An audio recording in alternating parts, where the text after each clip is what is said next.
Just a few days ago, I read the rudest book ever, this by Shwetabh Gangwar, the founder of Men Sutra. From this book, I learned many new things that I think you will also really like. Over the past several years, Shwetabh has solved many problems in people's lives, from which he learned one thing: problems exist in all of our lives, and to deal with those problems, we need certain perspectives and principles. This is because problems cannot harm those who live their lives based on strong perspectives and principles. Therefore, today I am going to share with you some perspectives from the rudest book ever that are very interesting and important. So let's get to know them. Number 1 is, people are like puppies. If you look at a puppy, you get a signal of cuteness and you feel like it will play with you. If you look at a lion, you get a signal of danger and you feel like it will attack you. Similarly, what do you think about people? If someone behaves well with you and helps you, you will say that people are very nice. But if someone behaves rudely with you and rejects you, you will say that people are bad. So, what are people actually like?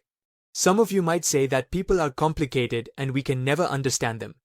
But actually, this statement won't help you, because it doesn't tell you anything. Saying people are bad becomes very negative, and saying people are good becomes very positive. Therefore, we should choose the middle path and say that people are strange. This is a better perspective because strange is neither positive nor negative, and on the internet, people often call themselves strange. From this perspective, saying people are strange allows you to let people behave in any way and not judge them. If someone has rejected you, thinking that people are strange allows you to move on directly. Rejections, failures, and losses are a part of life, and you need to change your perspective about them, understanding that rejection is normal. Even if you are a genius, talented, strong, and no matter how helpful you are, people will reject you because people are strange. Whenever you face rejection, you choose one of these 3 paths. Either you accept that you are a loser, or you decide to become successful to prove to the world that you are better than them, or you start blaming the world for being terrible. The second point seems powerful, but it is not, because you want to achieve success only to prove something to the world. And that too to people who don't even care about you. Those who truly achieve success work to prove themselves and for self-satisfaction, not just to show relatives and the world. Number 2 is, don't seek approval.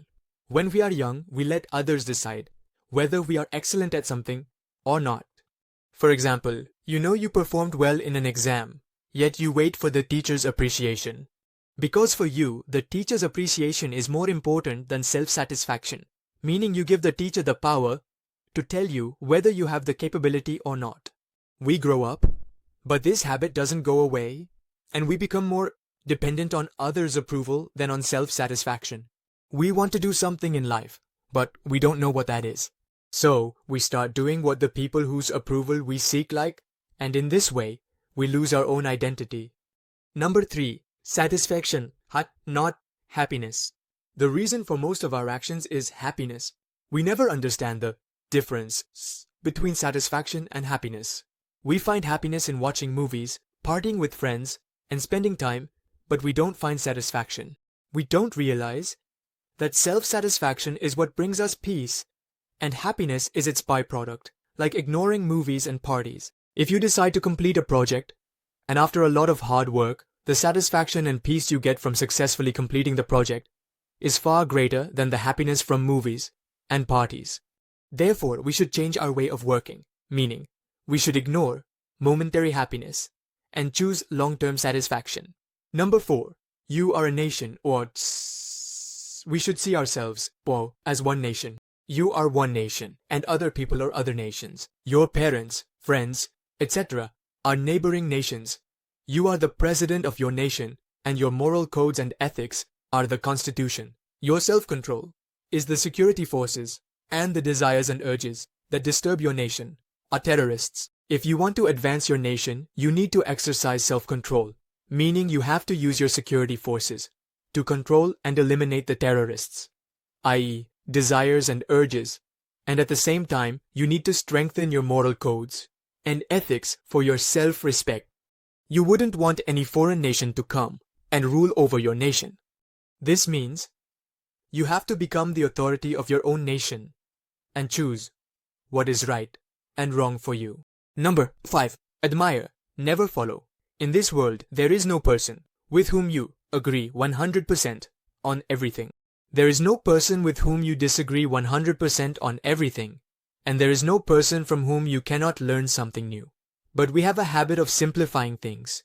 So we divide people into two parts. Someone is good or bad. Someone is a hero or a villain. In reality, people are neither completely good nor completely bad. Whenever you consider someone your hero or role model, you assume that they are very good and cannot do anything wrong, and in this way, you start copying them and ignoring their mistakes. When we start seeing humans as humans, we can expect the unexpected from them. Instead of blindly following anyone, we should admire the skills and qualities we like in them and respect those skills, but never blindly follow the person. And last, number 6 is learn how to think. Many people might have told you to think differently, think outside the mud box and open your mind, etc. But no one has told you how to actually do it. In childhood, whenever we needed to know something, other people would give us a packet of information which would certify us. And instead of thinking for ourselves, we would directly accept it without questioning whether it was correct or not.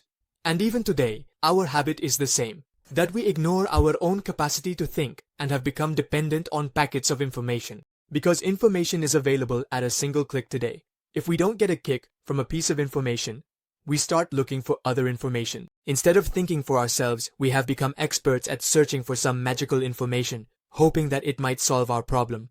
This doesn't mean that you should stop reading books and watching videos. It means that before or after acquiring information, think a little about whether the information you have learned is relevant to you or not, and if it is, how you can apply it in your life, and whether you need to make any changes to it according to your needs.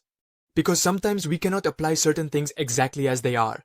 We have to make changes to them according to our needs. Therefore, do read books, because they give you a different perspective on things, and you can think about and apply the learned concepts according to your own needs.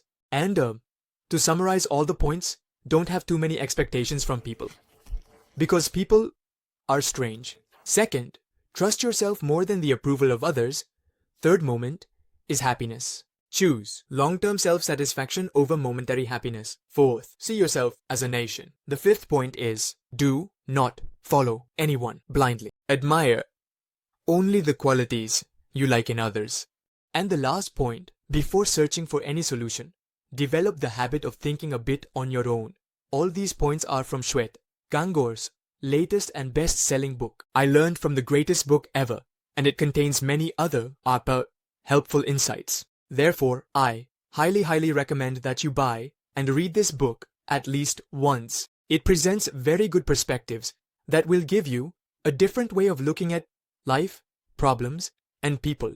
If you want to purchase this book, I have provided the link in the description, which will be an important purchase for you. Thank you.